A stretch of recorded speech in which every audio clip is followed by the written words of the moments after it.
Bom dia. Obrigado, Marcos, por estar aqui. Bem, antes de mais nada, espero que todos estejam bem. Estamos aqui juntos, eu sou Fábio. A gente vai estar começando aí uma série de 6 webinars falando de desafios DevOps. Hoje a discussão é de qualidade e velocidade.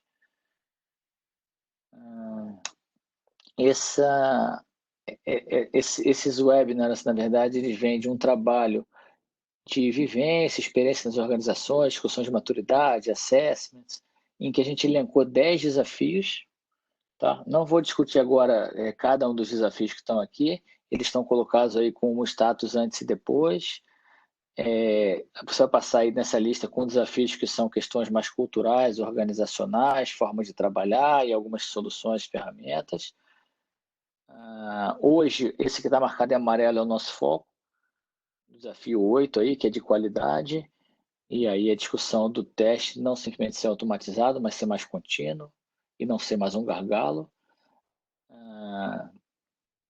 De qualquer forma, esses 10 desafios, eles foram organizados em 6 webinars, que é o que está nesse slide, tá? A gente está no primeiro hoje, 14 de maio, tá? Pegando aquele desafio número 8, que é o de qualidade. Mas os 10 desafios estão organizados aí nesses 6 webinars. E para hoje, a gente vai endereçar essa discussão de qualidade e velocidade, que não é uma discussão nova quando você pega aí times ágeis e o trade-off, né? Se fala muito do trade-off de qualidade versus velocidade, ou abrir mão da qualidade para ter mais velocidade. E uma discussão de medir a velocidade do time usando burn down. E aí discussão de capacidade de load de um time, né? E efetivamente do trabalho que ele está aceitando ali a cada sprint. Só que aqui a discussão é mais ampla, tá? A gente não vai falar de time ágil, a gente vai falar de DevOps mesmo, ou seja, de um time estendido.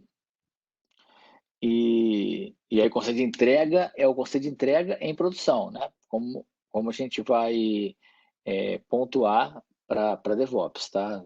Diferente de um conceito de entrega de um time ágil de desenvolvimento, que é a entrega que aquele time está fazendo. Então, tem que tomar um pouquinho de cuidado nisso, tá? Bem, para cada um dos 6 itens que estão na pauta aqui, a gente vai sempre trazer uma demonstração, uma coisa rápida de 5 minutos, que seja, para tentar materializar um pouquinho uma solução que se complemente com o discurso. Tá? Nesse de hoje, a gente vai falar de Service Virtualization. Bem, para poder trazer à tona o que a gente vai estar discutindo, eu botei um slide aqui de introdução, peguei esse slide aqui de um reporte lá do instituto que faz, que é reconhecido para fazer researches e assessments em DevOps, né, com certas métricas, trazendo a informação de que times de alta performance são mais de 100 vezes mais rápidos que times tradicionais, comparando quem entrega em 1 mês a 6 meses com quem entrega várias vezes num dia, por exemplo. Só que quando a gente lê isso aqui, a gente tem que ter um pouquinho de cuidado, né, porque está falando de time. Pô, mas o que é o time? O time é um time empoderado de ponta a ponta? Esse time depende de outros times ou não? Né? E está falando de delivery, eu acabei de comentar, né? O que é entrega?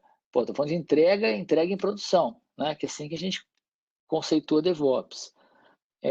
Mas estão falando de comitar código em produção. Então, comitei código num, num, num, num, num branch, num trunk de produção. Esse código automaticamente seguiu uma automação até produção, é isso? Então, esse código ele é testado sozinho, ele não é testado junto com outros. Assim, essa release em produção é sempre atômica, é o que eu buildei, vai para a produção.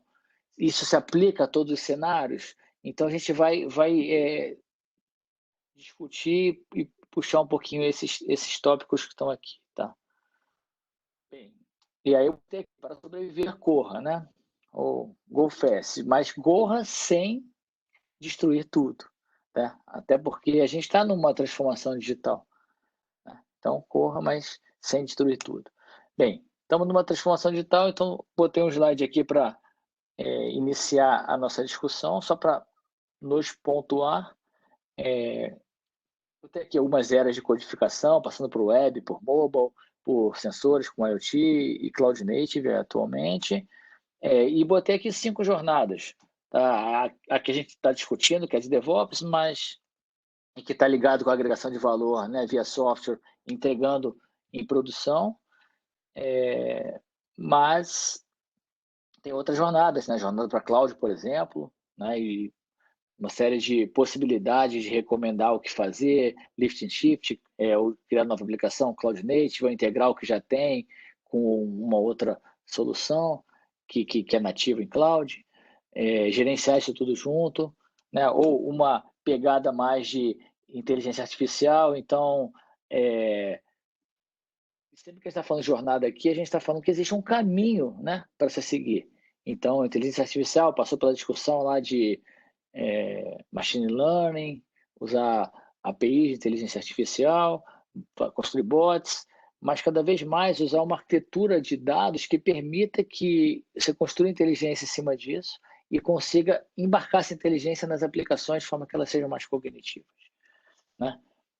Jornada para blockchain, então, ter várias organizações, vários business que têm um propósito único, uma finalidade, e a partir daí vão compartilhar um ledger, né, que é replicado, com o conceito de imutabilidade do dado. Né? Então, é uma jornada também. E por que não dizer jornada para edge computing? Então, não estou nem falando de cloud, como a gente conhece mais tradicional hoje, nem falando de data center dentro do cliente, né? Estou falando de uma computação que é cloud, mas está na borda do cliente, está próximo ao cliente, mas que também não exige time de operação presente ali, né? E isso é muito latente hoje quando a gente pensa na questão de manipular grandes volumes de dados mais próximo do cliente, quando a gente fala de edge computing ou edge IoT, por exemplo, né? E é questão de sensores, pô. É um ponto importante. Bem, nosso foco é DevOps, tá? Então é aqui que a gente vai pontuar. E aí fica o seguinte, né? Aquele velho, velho ditado, ou seja, uma figura vale mais do que 1000 palavras.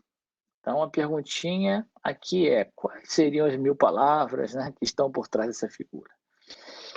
E aí tá, né, se a gente quiser traduzir isso em miúdos, né, repara que estou ligando sempre o business com o usuário final. Então, se a gente parar para pensar o papel de software, né, de computação,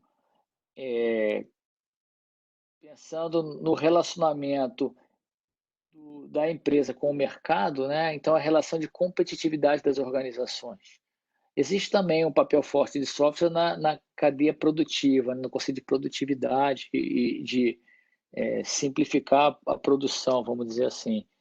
Mas pensando no mundo aí de eu tenho um usuário na ponta que vai consumir o meu produto é software, muitas vezes está na mão do usuário porque ele tem um celular lá que ele está explorando as aplicações dele.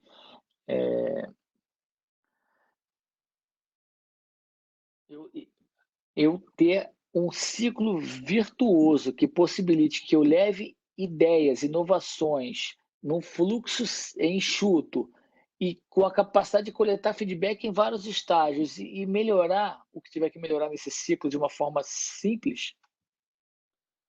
Então, eu estou ligando o business com o usuário final e estou discutindo uma capacidade de incrementalmente agregar valor para aquele usuário, né? Via o software que ele usa, o software da organização. Eu estou discutindo a capacidade de aumentar o meu market share, de fidelizar mais o meu cliente, né? De melhorar o meu business, o meu resultado do meu negócio através de softwares e de incrementos de software de uma forma consecutiva, tá? Então, essa é a discussão que está, o pano de fundo que está por trás de DevOps aqui. Então, DevOps não é uma moda, né? Não é uma coisa que, não, é mais do mesmo ali. Já falava disso. Não falava disso. Na verdade, para isso aqui acontecer, tem uma série de mudanças na organização, tem uma série de mudanças a nível de lideranças dentro de uma organização, e aí uso de certas soluções, ferramentas, né? Rediscutir certos processos. Então, não é mais do mesmo, ok? Quem faz mais do mesmo vai ficar para trás, né? E existe hoje um efeito disruptivo no mundo de software que se chama cloud, que permite novos entrantes em novos negócios, né? Ou negócios já existentes, ou na criação de novos negócios, efetivamente. Então, não tem como desassociar isso de DevOps, tá? Ou desassociar o efeito cloud de DevOps. Bem, a gente vai endereçar mais essas discussões, então aqui era para dar um start. A gente já posicionou o DevOps como uma agregação contínua de valor ao negócio. A gente sabe que cloud é o destino, então antes a gente falava de máquina, depois de hypervisor, VMs, e aí cloud baseado nisso, dentro de casa, cloud pública, né? E aí veio o mundo de containers e orquestração de containers com Kubernetes, OpenShift. Então a gente sabe que a gente está num caminho aí de maior flexibilidade, maior eficiência, e isso também é valor estratégico. E se a gente olhar mais ainda beyond DevOps, ou seja, vamos discutir agilidade, desenvolvimento ágil, integração ágil, teste ágil, infraestrutura ágil, operação ágil. Então, a gente vai endereçar todos esses itens aí. Mas aí eu deixei uma pergunta que foi a seguinte: como se organizar com o cloud para entregar valor ao negócio? E já coloquei a resposta, DevOps. Então, eu estou posicionando o DevOps como a forma de estruturar a organização para usufruir de cloud e entregar valor ao negócio. Ok? Tem uma série de itens que estão colocados aqui nesse slide e outros que eu coloquei aqui na parte inferior, que a gente vai rediscutir nos próximos webinars também. Então, eu coloquei aqui a base do pensamento Lean, Lean House. Então, repara que são 4 pilares. É o pilar de pessoas, porque são as pessoas que trabalham. Então, quem está no time DevOps são pessoas. Né? O fluxo, o flow do produto, né? Que tem que estar simplificado, com pipeline, com automação, CI/CD, esse fluxo, a gente vai discutir com calma essa ideia de pipeline e da organização que está por trás disso no próximo webinar. Né? Tem a questão de inovação, ou seja, de agregar valor via inovação ou de melhoria, né? Melhoria incansável. Eu também coloquei aqui uma representação para times por produtos e no ops, e ter o pessoal de ops distribuído nos vários times de produto. A gente também vai endereçar essa discussão. Eu botei uma representação do ágil em escala, no caso aqui o SAFe, que eu gosto bastante. E botei a última representação aqui de foco externo, tá? Porque tudo isso que a gente está falando de DevOps é porque o foco não é mais interno na organização, o foco está externo. E se o foco é externo, tem que ser capaz de mensurar isso externamente, em relação à utilização dos produtos, em relação a o que aquela melhoria do software realmente causou na vida do usuário, por exemplo, e entender todo o ciclo de value stream, né, de cadeia de valor que tem na organização para isso poder acontecer. E aí a questão da visibilidade. Bem, resumindo DevOps, então a gente já discutiu o que é DevOps, a gente já discutiu para quem é DevOps, então DevOps é para o business, DevOps não é para deixar o time de Dev ou de Ops mais feliz e tal, DevOps é para fazer o business sustentar um desenvolvimento e operação daquele negócio. E repara que eu falei sustentar desenvolvimento e operação. A gente sempre falava muito de sustentar a operação e falava de projetos de desenvolvimento. Tá? Então a gente vai endereçar essa discussão também no próximo webinar. Né? E por que DevOps, tá? Então, tem alguém que paga a conta, né? E essa conta não faz sentido ela não ter uma cada vez mais num mundo tão competitivo, né? Com tanta tecnologia, plataformas, com cloud, não faz sentido que ciclicamente eu não consiga elevar valor para o produto. Senão você está fadado ao fracasso. Ou seja, DevOps não é opcional. Né? E como é que você faz, então? Aí é o que a gente vai estar discutindo nesse webinar e nos próximos, tá? Mas tem algumas frases que eu gosto de pontuar. Então, eu coloquei aqui, ó, se você desenvolveu, então você opera. Né? Se eu sou capaz de desenvolver um produto, de incrementar um produto, eu sou capaz de operar aquele produto. Isso vai remeter a discussões de parar de discutir simplesmente monitoração para falar de observability, de SRE e tal, a gente vai introduzir isso. Falar de sucesso com o DevOps, quando a gente pensa em NoOps ou Distributed Ops, eu cheguei a comentar, a gente vai explorar mais a questão dos times. DevSecOps, que é uma evolução natural do raciocínio de DevOps. E Business DevOps, que é o que a gente está falando, porque o DevOps está alinhado com o Business. Alavancagem completa de Cloud, né? Então do uso dos recursos de Cloud e de Full Stack Engineering, então pensar em ambientes dinâmicos, pensar em infraestrutura as code, pensar que eu sou capaz de provisionar ambiente, fazer build e deploy de aplicação, orquestrar teste automaticamente, coletar evidência e desprovisionar tudo, por exemplo. E pensar em outros elementos aqui na discussão de microserviços, service mesh, jobs, monitoração, sou capaz de pensar em infraestrutura as code. Bem, desenvolvimento de operações extremamente escaláveis, né? Então é o que a gente quer com um time que é coeso em ações de Dev e Ops, ou seja, o time que vai ser demandado para fazer Dev e Ops de acordo com os produtos, com o produto que aquele time trabalha. A gente vai explorar isso com mais calma e aí chegar a sistemas altamente resilientes que endereçam os requisitos nas várias tecnologias que tiver que ser endereçadas. Bem, essa foi uma introdução para dar uma reposicionada e uma discutida no conceito de DevOps, tá? Até porque esse é o primeiro dos nossos webinars. A gente vai afinando essa discussão à medida que a gente for avançando nos próximos webinars. Agora a gente vai entrar mais de forma mais dedicada no tema desse webinar, que é qualidade versus velocidade.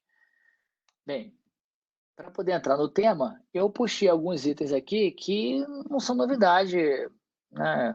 Por exemplo, para quem está acostumado a trabalhar num time DevOps ou fazer parte aí de alguma entrega de software,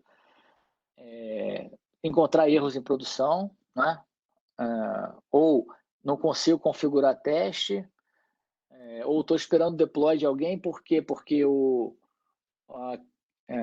os cronogramas não se alinham, não teve uma colaboração, né, combinada desde o início, ou porque o backlog não foi priorizado da mesma forma, e para pensar num teste de ponta a ponta que envolva alguns elementos que tem que estar de pé no ambiente, tem coisa que está faltando, e aí impacta o cronograma do outro, ou a gente pensa, o time é ágil, mas o teste não é ágil, então faltam alguns elementos para conseguir fazer esse teste ser ágil, e aí eu dependo de um ambiente que vai ter que ser renovado, e aí tem custos, atrasos, perdas. Então, se a gente não endereça isso, a gente não discute qualidade. E aí fica difícil falar de velocidade. Tá? Então, a nossa discussão começa por qualidade para a gente poder chegar a falar de velocidade. Bem, para poder elucidar isso melhor, eu coloquei aqui uma visão de antes de DevOps, né, e com DevOps. Então, antes de DevOps, a gente tinha lá o teste sendo suficiente, né? Mesmo manual, né? Mas esse teste tinha tempo para acontecer, não tinha uma pressão de prazo ali, e esse teste era muito mais um guardião da qualidade, então ele estava lá para descobrir problemas que aquele dev não viu ou que não estava ligado com um desenvolvedor específico, mas que alguém não tinha pensado ou não tinha visto, ou é um problema mais arquitetural. Então, eu estava lá como um guardião da qualidade. Bem, o ponto é que, com a evolução dos times ágeis, desenvolvimento, né, a frequência no desenvolvimento começou a aumentar e os testes começaram a não dar mais vazão e viraram gargalo, ou seja, todo aquele paralelismo do desenvolvimento, ele engargala no teste. E aí, isso não pode acontecer, o teste não pode ser o gargalo, porque se o teste for o gargalo, a entrega em produção não acontece. Você só consegue ter uma entrega num ciclo enxuto e positivo, né? Se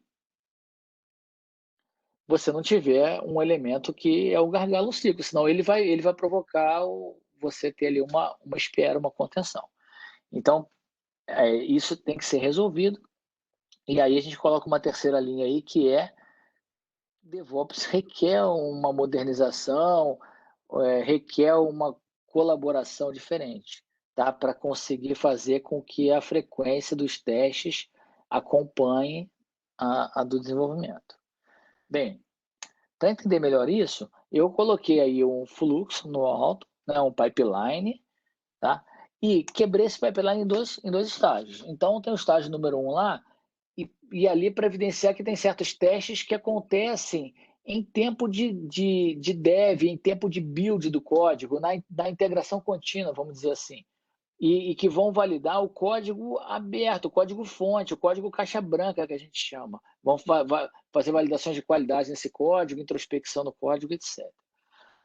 E tem um segundo estágio em que o código já foi compilado, esse código está sendo promovido de um ambiente para o outro. Repara que o ambiente mais à direita é o de produção, antes desse tem um stage aí que é a homologação, e antes desse tem um ambiente de teste, onde a gente tenta juntar todos os pacotes que foram desenvolvidos com o que já estava no ambiente para efetivamente testar e ter certeza que funciona como deveria.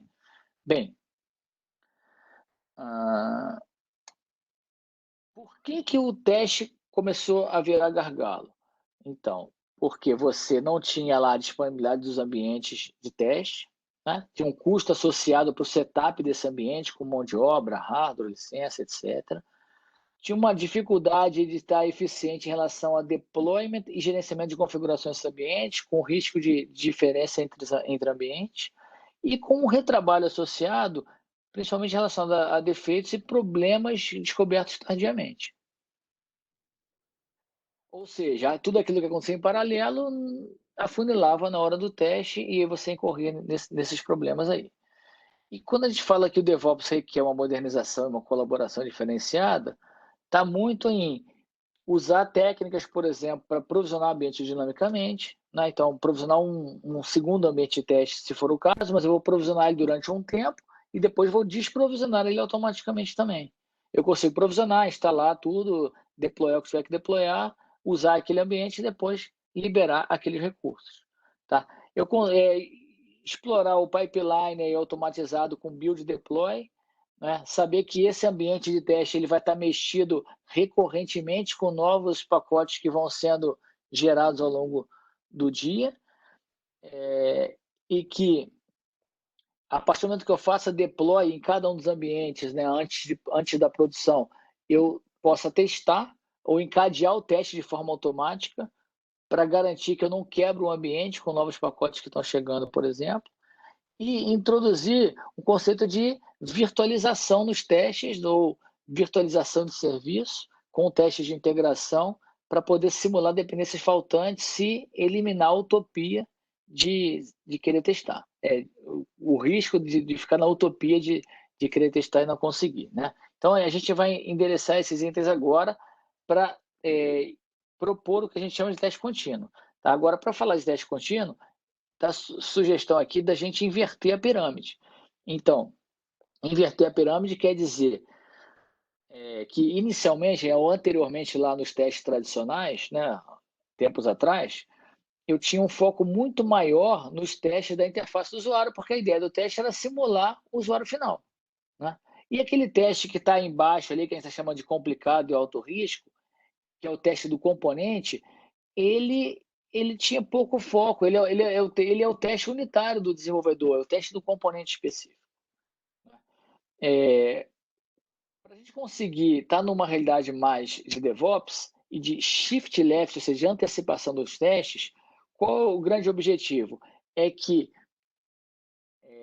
o desenvolvedor tenha uma autonomia, né, e esteja imbuído da questão da qualidade do software que ele está fazendo ser uma qualidade inerente. Ele não tem que saber que, ou imaginar, ou esperar que alguém vai testar aquele software para fazer os problemas. Na verdade, o software tem que ter uma qualidade inerente. Então, a gente chama isso de qualidade built-in, é aquele número 1 que está lá no alto. Tá? Eu coloquei ali 3 itens para propor o raciocínio do teste ser mais contínuo e acabar o gargalo do teste. E a qualidade inerente ou a qualidade built-in, né, ele é o número um, porque ele é a questão de eu fazer a base da pirâmide crescer, e aí eu chamei uns percentuais ali, mostrando 50% para esse tipo de teste. Então, se o desenvolvedor usa técnicas de TDD ou BDD, não é? O que ele usar de técnica que vai garantir que o software dele é melhor testado do ponto de vista unitário de quando ele constrói aquele código, é fundamental que ele aplique isso, ok? Agora, repara o seguinte também, além disso acontecer, a gente não está abrindo mão dos testes na camada de interface do usuário.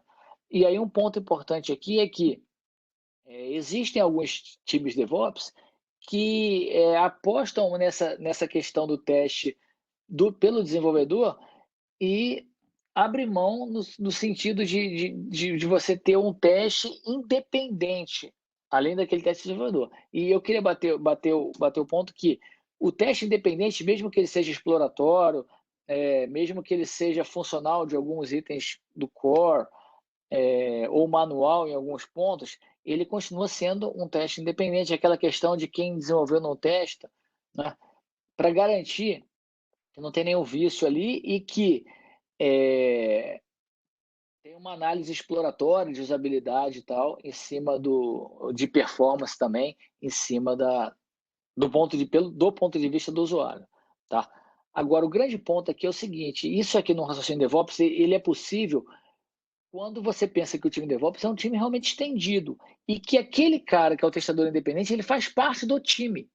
E se ele faz parte do time, ele faz parte das reuniões diárias que esse time tem. Então, ele tem contexto. E o contexto é o que faz a diferença. Porque se eu tenho contexto, eu sei desde do início o que tem que ser testado e o que não tem que ser testado. Então, um desenvolvedor mais pragmático nessa realidade DevOps, ele começa a decidir o que testar e o que não testar. Tá? Ele começa a deslocar testes para áreas de maiores riscos, tentar isolar defeitos, tentar criar uma camada de teste intermediária, que a gente chama ali, que é o 30% da pirâmide ali, que está na camada de API, de serviços, que a gente chama de teste de integração, né? E nessa camada intermediária, ele desloca o raciocínio do front-end, ele é um testador independente. Então, repara, no passado, esse testador independente, ele, como não participava do dev e não sabia o que o desenvolvedor fez, ele simplesmente queria testar tudo, teste de regressão, ele testar, fazer a bateria de teste toda. Como um testador independente num time DevOps tem um contexto da mudança, a ideia é que ele deixe de ser reativo, né, de querer simplesmente testar tudo, porque ele é reativo e não participou, mas ele passa a ser proativo, no sentido de, não, eu sei o que eu preciso testar, eu sei o que eu não preciso testar. Eu consigo desviar a visão, eu conheço o produto, né, eu faço parte desse time desse produto. Então, eu consigo desviar a visão que seria num teste funcional para quais são os pontos de integração críticos, caminhos críticos. Por exemplo, o meu sistema fala com outros sistemas. Esses outros sistemas, eu nem mexi neles, né? Mas eu preciso de uma resposta daquele sistema. Às vezes é externa à organização, às vezes não está pronto no ambiente ou não está na versão que deveria. E eu preciso de um retorno desse sistema para poder testar. Então, essa discussão que é a discussão de serviços virtuais, de possibilitar testar continuamente. Então, eu coloquei aqui embaixo no slide, a virtualização em testes habilita o teste contínuo de integração. Então, por exemplo, aquele elemento verdinho que está desenhado, ele é um serviço real. Os outros que estão em volta dele são virtuais. Por quê? Porque esse testador, que é do time DevOps, ele sabe que elemento foi mexido e quais elementos não foram mexidos, quais elementos não foram mexidos a nível de interfaceamento, né? Quais elementos são externos à realidade de teste que ele precisa. E aí ele consegue dar foco no que ele tem que testar. Tá? Quando ele tiver outros elementos disponíveis, ele pode substituir esses virtuais pelos reais, e isso acontecer de forma que quando chega mais perto da produção, você roda testes mais baseados nos componentes reais. Mas o que a gente está falando aqui? Eu consigo antecipar a execução do teste lá paralelo ao dia 1 do desenvolvedor. Se o desenvolvedor tem a capacidade de desenvolver, de construir um código, eu tenho a capacidade de eu tenho a capacidade de eu tenho a capacidade de testar e de escrever e de executar testes simulando dependências faltantes desde o início, ok? Bem, para materializar um pouquinho isso, eu botei um exemplo aqui, né, de um protocolo com HTTP, né? Lógico que a gente não está falando, a solução, na verdade, endereça vários outros protocolos, formatos de mensagem diferentes e tal, mas o fato é o seguinte, eu consigo aprender informações e com esse aprendizado, eu consigo continuar a testar o meu sistema, mesmo que ele tenha uma interface, aqui no exemplo, para um sistema de billing, que não esteja disponível no meu ambiente, por exemplo, né? Mas que eu precise de uma resposta desse sistema para poder fazer o meu teste aqui e a minha execução. Então, um componente virtual substitui esse sistema de billing de uma forma transparente. Isso se chama Service Virtualization ou teste com virtualização de serviço. E não importa se eu estou testando usando a ferramenta A ou B, usando um Selenium, usando Appium para mobile, ou usando outra tecnologia de teste, ou fazendo teste de carga, quem está na ponta testando não tem visibilidade se quem está rebatendo é um componente real ou virtual. Tá? E aí você endereça esses componentes virtuais no teu pipeline junto com os componentes reais, sem ter que mexer no build das aplicações. Né? Por quê? Porque isso é uma tecnologia que entra na camada de protocolo entre as partes do sistema. Bem, a gente falou de qualidade, tá? E eu coloquei 3 itens lá, que era Built-in Quality, a orquestração do teste a partir do pipeline e o teste com a virtualização de serviço, para você poder ser mais contínuo no teste. E aí aquele paralelismo que tinha no desenvolvimento, ele também está no teste. Se eu resolvo isso, aí eu consigo voltar a discutir velocidade, que é o nosso ponto agora. Tá? Como é que eu vou discutir velocidade se eu estou com um problema de qualidade? Então, agora a gente vai começar a discutir velocidade, e aí eu vou ter uma representação aqui como se fosse de um cronograma, onde a gente tem um planejamento de releases. Então, eu quero fazer releases do meu software. Tá? Eu quero liberar versões do software em produção. Tá? E aí eu botei um conceito de alavanque ou release train. Então, imagina o seguinte, eu tenho um trem que sai de uma estação para uma outra estação. Então, ele tem um destino que é entregar em produção. Ele sai de uma estação para entregar na outra que é em produção. Imagina que isso acontece com uma frequência, toda semana ou todo dia, né? E as aplicações, ou os componentes, ou os incrementos, né, as versões que que entrarem naquele trem, elas vão ser entregues em produção. Quem não entrar, fica para a próxima. Né? Então, você começa a ter uma frequência planejada de releases, né? E uma organização para gerenciar a participação de componentes, de aplicações nessas releases. Tá? Tem um outro elemento que é importante nessa discussão, é que se eu começar a discutir release, como a gente sabe que times ágeis estão discutindo stories, né? E se a gente está discutindo incremento de produto, o incremento de produto normalmente está baseado em features, então a gente tem que discutir uma escalabilidade desse ágil, que a gente vai endereçar em webinars mais para frente, para poder entender como que realmente você usa times e agrega valor em produção. Tá? Sem o risco de fazer times também muito grandes. Por quê? Porque se o grande benefício do ágil é a questão da comunicação, e aí isso é um ponto importante de frisar, porque o ágil trouxe o raciocínio ágil, né, o desenvolvimento ágil, trouxe uma série de elementos, mas de cara, eu gosto de dizer que o grande diferencial no raciocínio ágil é a facilidade de comunicar, que deixou de ser baseada em troca de documentos e passa a ser em reuniões diárias, com reunião de planejamento, reunião de retrospectiva, ou com a questão de botar o time face a face, dizer o que está fazendo, comunicar para todo mundo de uma forma diferente. Então, fazer esse time estar on board, estar comunicado e estar com uma visão única, a forma como isso é feito depende muito do tamanho do time. Então, um time muito grande, você perderia isso. E esse conceito de times two pizza aí é um conceito informal, de uma métrica informal, para dizer que com 2 pizzas eu alimento um time. Então, eu sei que o meu time não pode crescer, né, muito, porque senão eu perderia a capacidade de alimentar ele com 2 pizzas. Né, entre aspas, eu perderia a capacidade de comunicar bem com esse time. É isso que a gente quer dizer com um tamanho de time que não pode ser muito grande. Tá?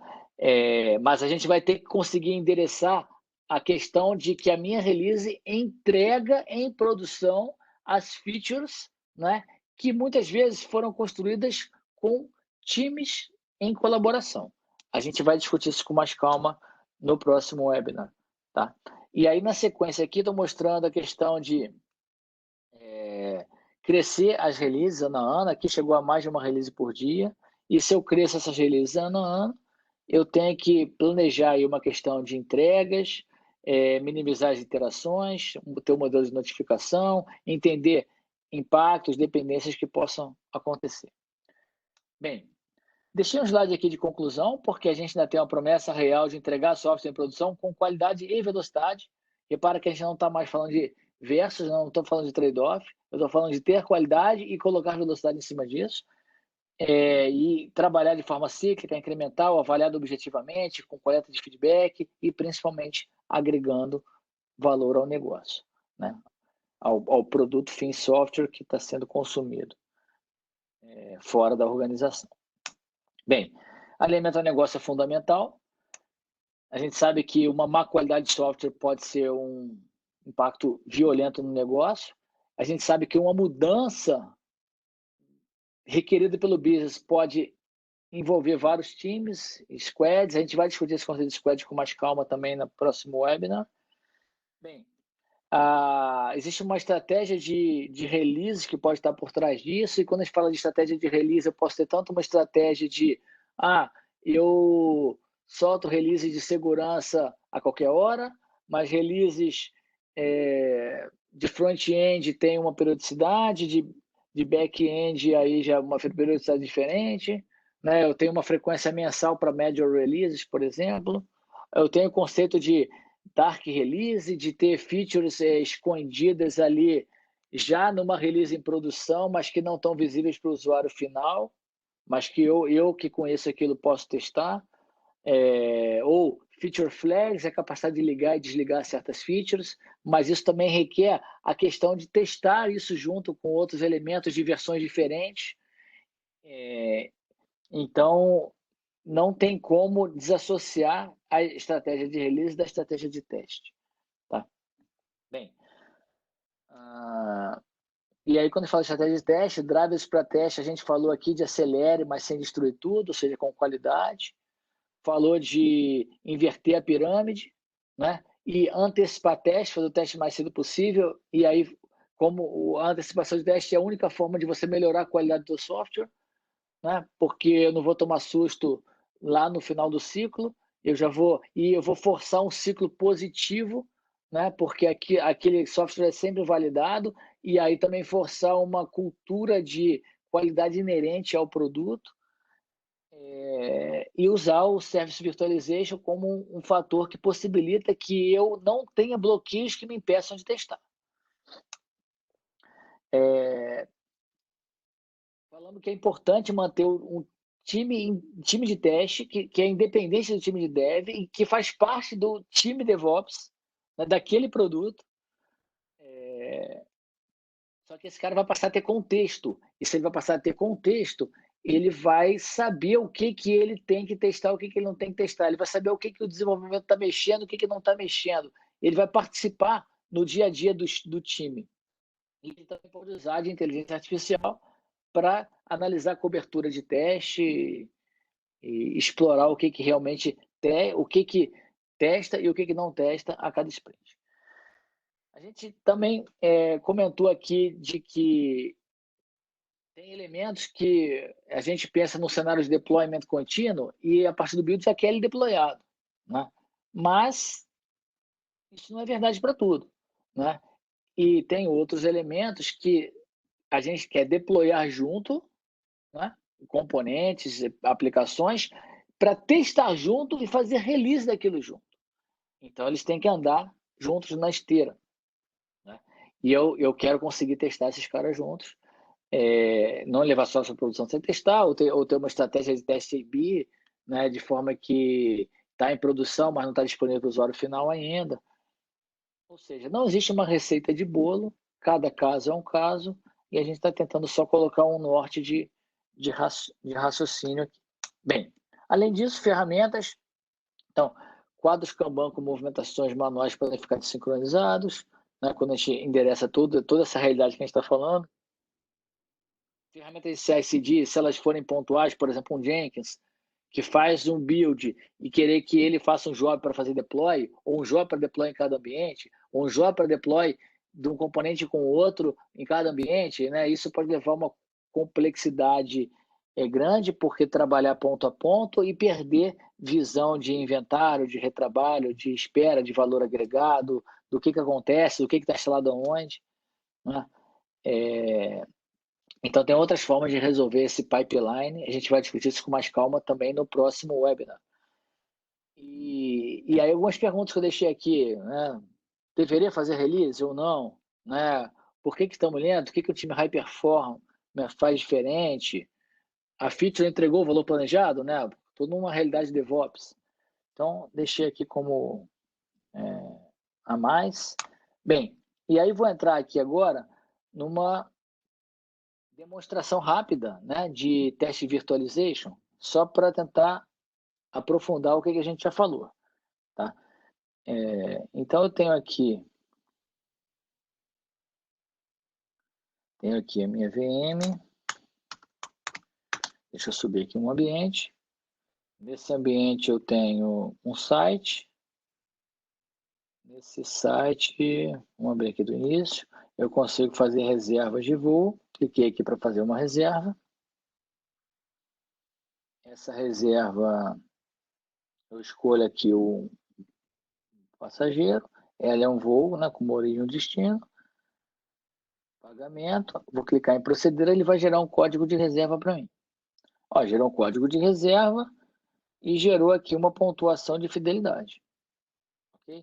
Se eu olho para uma tela dessa, eu vejo aqui que eu tenho retorno de código de reserva, eu tenho aqui uma lógica de cálculo de fidelidade pelo trecho voado que me retornou aqui uma pontuação, eu tenho uma reserva de hotéis que deve estar consumindo uma API de um serviço, né, para popular aqui, se o usuário tiver interesse em fazer a reserva do hotel.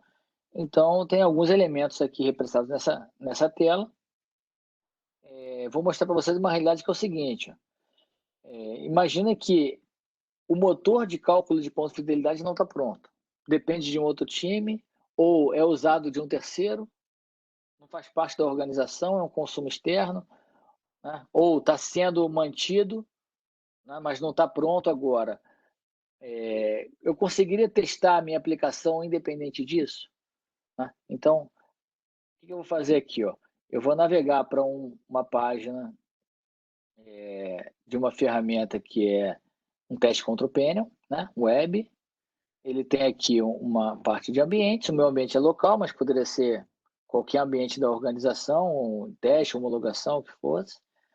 Eu tenho aqui a lógica de cálculo de milhagem, que é respondida por um serviço live, né? Mas eu vou subir aqui um serviço, eu vou subir aqui um stub. Quando eu subo esse stub, ele vai deployar esse stub no servidor da organização. Pode ser em casa, pode ser na cloud, pode ser dentro de um container, pode ser integrado com Istio. Então, tem a solução endereça várias possibilidades. Quando esse deploy aqui tiver em red, quer dizer que eu posso usar o sistema usando esse serviço aqui virtualizado. Tá? Ele suporta versionamento, suporta um acesso massivo de performance, suporta configurar certos atrasos se eu quiser. Então, esse cara está em red. Se eu volto na minha aplicação, simplesmente volto aqui no browser e peço de novo aqui para proceder, ele vai me dar um novo código de reserva e vai me mostrar agora que eu ganhei 999 pontos de fidelidade, mostrou diferente.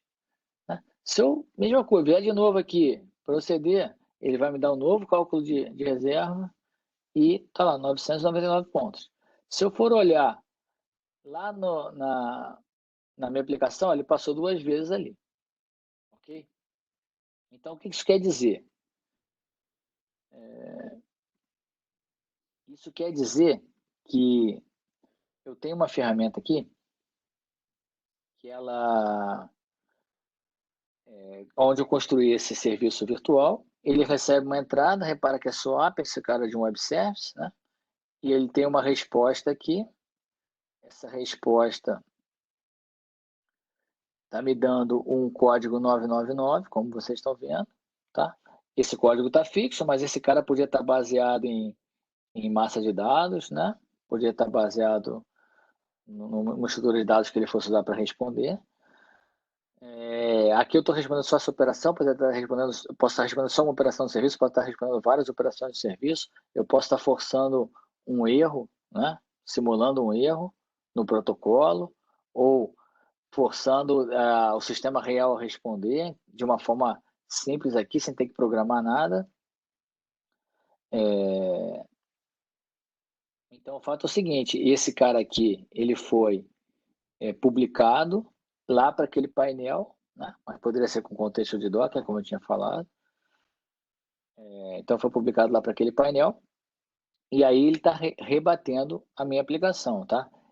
Na verdade, essa ferramenta suporta que você enxergue vários pontos arquiteturais, então pode ser banco de dados, pode ser Java, pode ser socket, pode ser arquivo, fila, vários integradores, pode ser web, tem várias possibilidades, o OpenAPI, por exemplo, etc., com várias tecnologias prontas, que ele reconhece formatos de mensagem, ISO, por exemplo, né?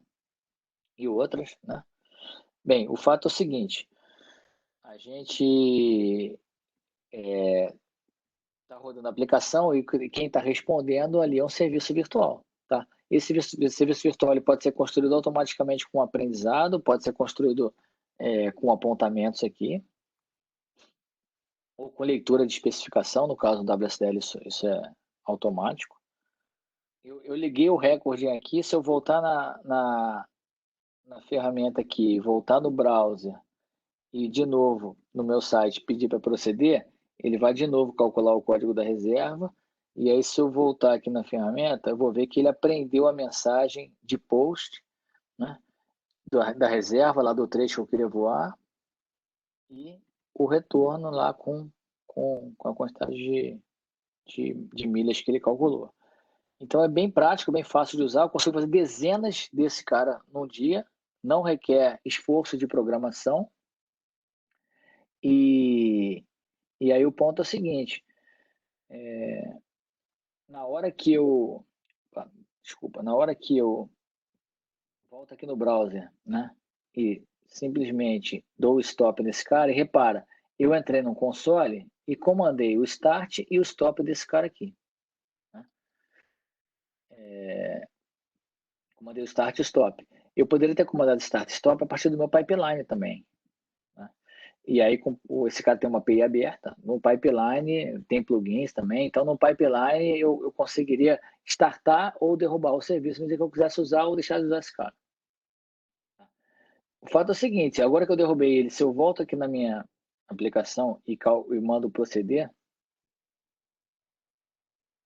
agora ele voltou 948, né? Não tem mais serviço virtual respondendo, eu estou com a gravação ligada, ele aprendeu agora a resposta lá com 948, foi dessa segunda chamada, né? Tem um novo post e uma nova resposta. Então, o fato é o seguinte, a solução aqui não é simplesmente criar o serviço virtual, mas é trabalhar com o aprendizado e com o roteamento da mensagem para esse serviço virtual também. Bem, eu consigo fazer uma exploração bem mais aprofundada disso aqui, encadeado com outras ferramentas, outras soluções. A gente pode fazer isso no segundo momento também, eu fico à disposição, mas vamos voltar para a nossa realidade aqui, né, que a gente estava discutindo aqui uma demonstração de teste contínuo com o, a virtualização. Tá? E por que a gente discutiu isso? Porque a nossa proposta é discutir qualidade com velocidade. Se eu quero qualidade com velocidade, eu primeiro estou resolvendo a qualidade para botar a velocidade. Eu resolvi a qualidade usando 3 pilares. Uma transformação cultural da qualidade ser mais inerente, que eu chamei de qualidade built-in.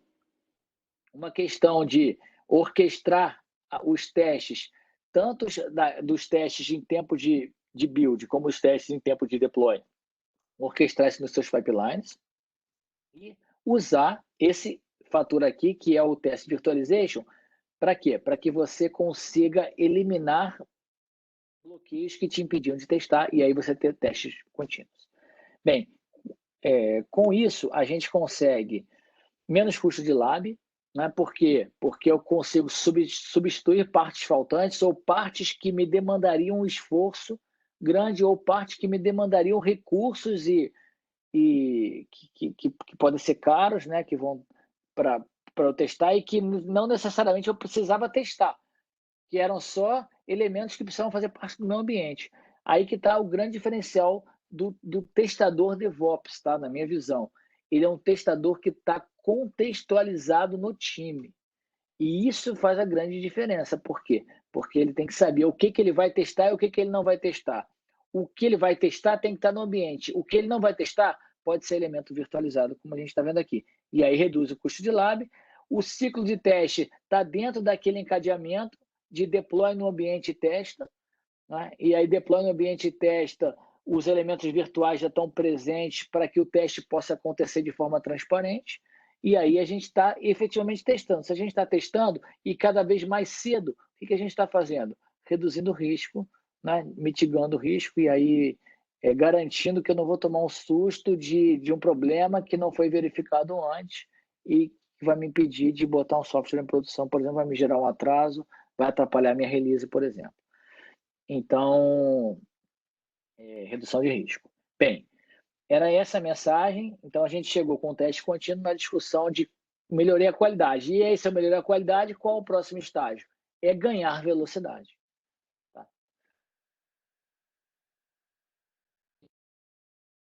bem.com/cloud/devops, que tem um desenho de arquitetura DevOps, tem o Continuous Test for Dummies, tem o DevOps for Dummies, então tem leituras interessantes aí para quem está querendo entrar nessa discussão ou afiar o facão, que seja.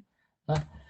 E voltei naquele slide nosso do início dos 10 desafios DevOps, organizados em 6 webinars.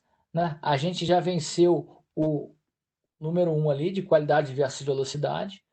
Tá? Já estou deixando aqui a chamada do segundo para 28 de maio, ou seja, sem ser a próxima quinta-feira, a seguinte. Tá? Então, daqui a 2 semanas. E aí, lá a gente vai endereçar a questão da organização DevOps, da estrutura, do que está por trás da mudança organizacional que existe, e vamos falar de supply chain também e entender aí